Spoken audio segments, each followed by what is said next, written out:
And finally, Jacob comes to Bethel. Here, Jacob builds an altar and calls on God's name. But he calls to El Bethel, or God of Bethel, instead of El Elohi Israel, which means my God, and God for me. Jacob came down from the position in which he was the subject. And finally, he receives God's blessing. The eternal and unchanging Word of God. One story. 12. Jacob 2. Genesis chapter 27 to 35.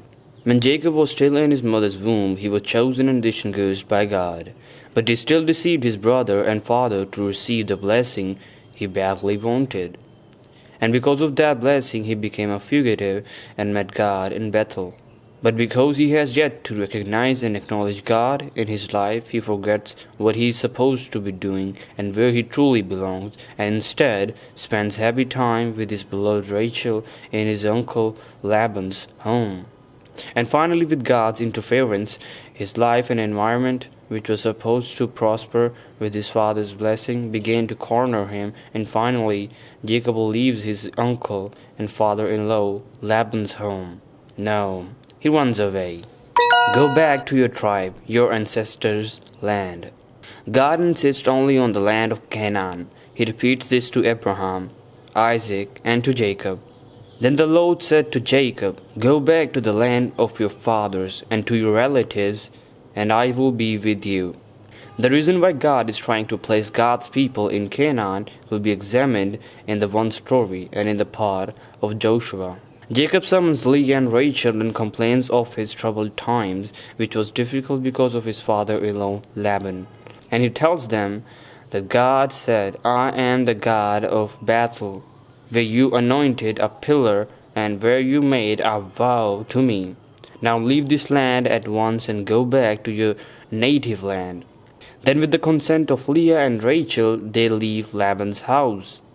Rather than Jacob obeying God, this is more like God leading Jacob out. Jacob had to leave Laban's house when his environment became difficult, eternally and externally, but he still doesn't have the mind of let's go to Bethel. Returning to Bethel.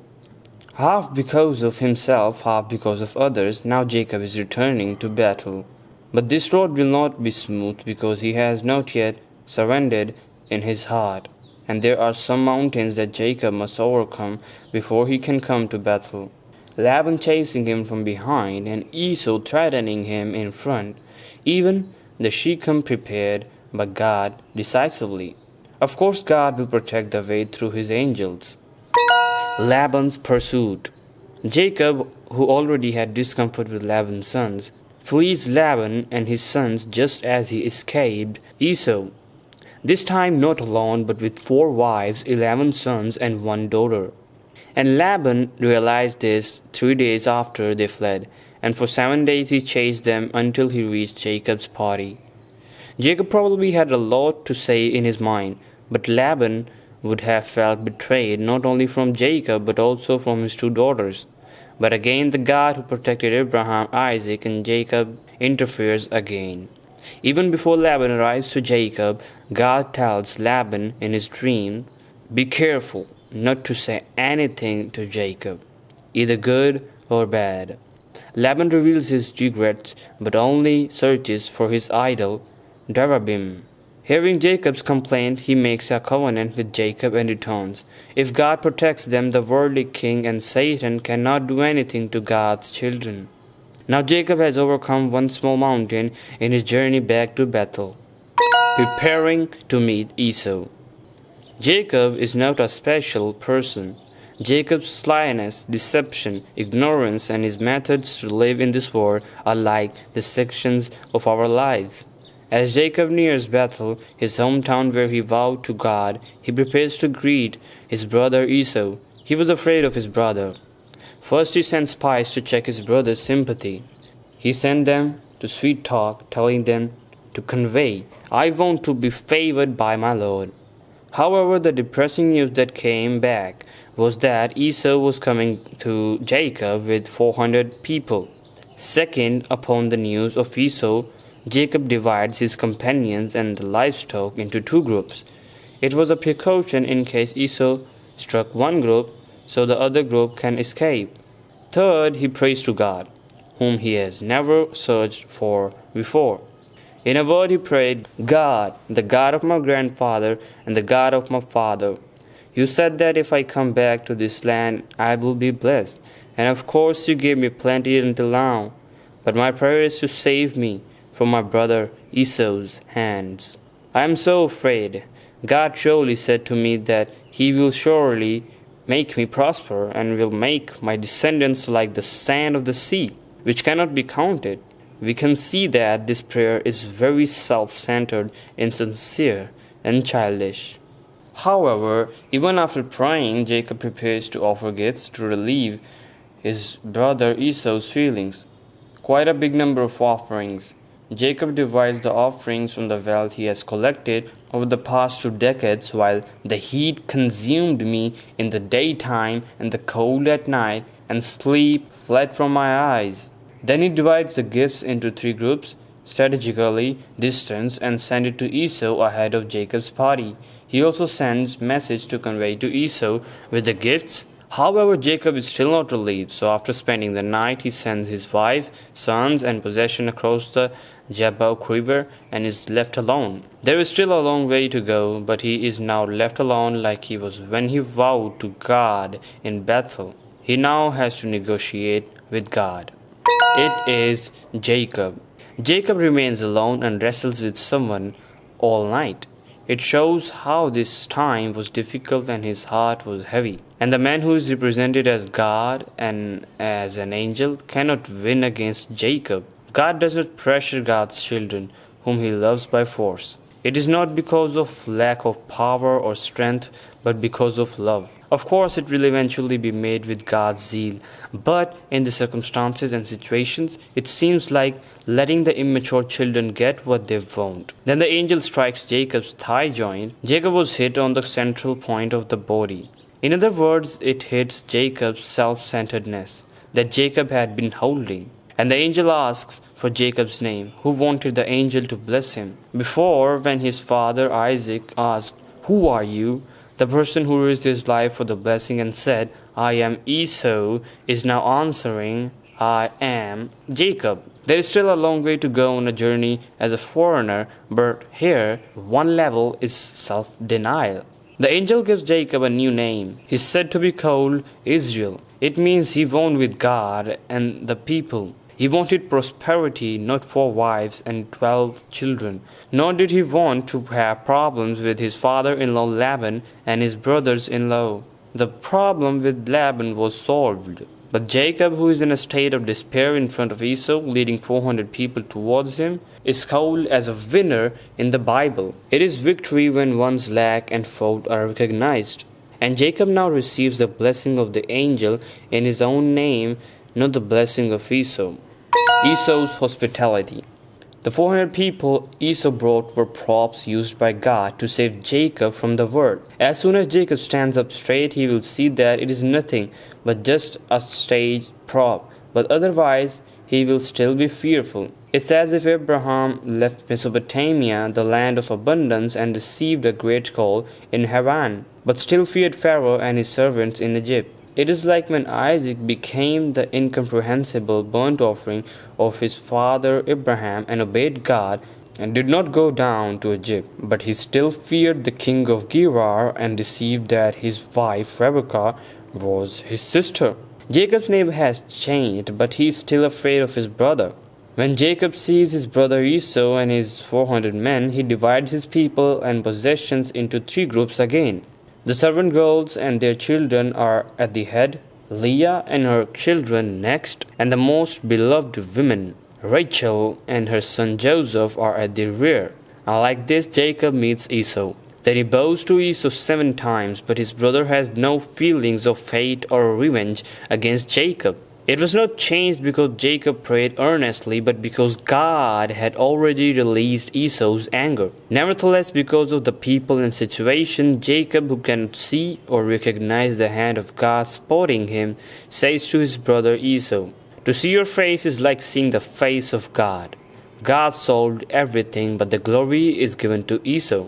Nevertheless, God solves Jacob's problems. After separating from Esau with his sweet talks, who wanted to go together, Jacob heads back to his hometown, and his heart that was slowly suppressed to a servant slowly began to come up and tried to become a king again. If he suffered and struggled this much and God helped him this much, he has to say, "Yes, God, now I will only serve God as my king and live as a child who obeys." But it is difficult to escape from the sinner's life. After all the visible difficulties disappeared, it is still not enough to go to Bethel and build an altar again. However, when Jacob reached Shechem, he built a place for himself, built shelter for his livestock, set up a tent, bought a field, built an altar there, and said, El Elohi Israel.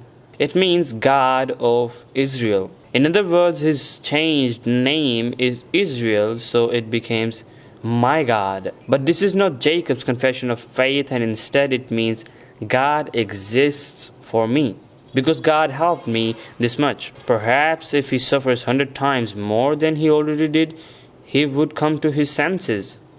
At Shechem. Shechem was not a place to stay, but a place that Jacob had to pass quickly to go to Bethel. However, when the threat of Laban and his sons and the fear of his brother Esau and his 400 people are gone, Jacob releases his desperate heart and settles in Shechem, even though God always called him to Bethel and never told him to stay in Shechem. Finally, in the city of Shechem, his only daughter, Dinah, went out to see Shechem's daughters and was raped by the chief of the land, one of the sons of Hamor, from whom Jacob bought a field. And the incident was the rage of Jacob's sons. And all men in the city were circumcised with the lie that if every man who will be circumcised and become like us, they will marry. Then Simeon and Levi sneaked in with swords to kill all the men and bring Dinah back. Jacob's other sons looted the city and avenged the city with blood. Jacob was facing a severe punishment because he stayed at a place he should have just passed. Now Jacob can't stand it anymore. It is until this point. Go to Bethel, build an altar. At this time God appears and speaks. He waited patiently and kept watching until Jacob finally completely surrendered before God spoke to Jacob again. This is God's zeal. Then God said to Jacob, Go up to Bethel and settle there, and build an altar there to God, who appeared to you when you were fleeing from your brother Esau. It means go there as you vowed to me when you ran away from your brother. God is fearful. He has not forgotten anything. Eventually, Jacob rids his status as a child and sinner's life. Jacob tells everyone he was with to get rid of foreign gods. Not only Rachel, but many people who served God had foreign idols as well. It is no different from these days. Jacob tells them to purify themselves. This does not mean to take a bath and wash, but it means to restore their spiritual faith. He also says, change your clothes. He could have meant to literally change the clothes, but clothes can represent life. So it means to abandon idols, restore faith, and change lives. And then he shouted. He said, Then come, let us go to Bethel, where I will build an altar to God, who answered me in the day of my distress, and who has been with me wherever I have gone. God is really amazing, and Jacob spent a long, tough time. Eventually they buried foreign gods they had hidden and the rings in their ears, the materials for idols, in Shechem and left the city. This is what is meant by decision. It's not just talking, it's burying it. Then God builds them a highway. He held the towns around them in fear so that no one can touch Jacob and his company. And this kind of God siding with his children has been repeated several times in the past and will continue to appear in the future. God blessed him and said, You will no longer be called Jacob. Your name will be Israel. It is not the blessing of the world that Jacob wanted to receive. He already gave the worldly things to his older brother Esau on his way, and he buried the idols and earrings as well. God also tells Jacob, A nation and a community of nations will come from you, and kings will be among your descendants. God was talking about the beginning of a nation that will be achieved through Jacob. And again, God promised to give the land that he gave to Abraham and Isaac, Canaan, to Jacob and his descendants. In Jacob's life, there is nothing he can hold on to and enjoy. However, the Bible says that God blessed Jacob. Jacob received the real thing from God. Jacob, who belonged to this earth and sought for things on this earth, received the life of a foreigner who belongs to God and seeks God and does not care about anything in this earth. Jacob lives the foreigner's life to his hometown.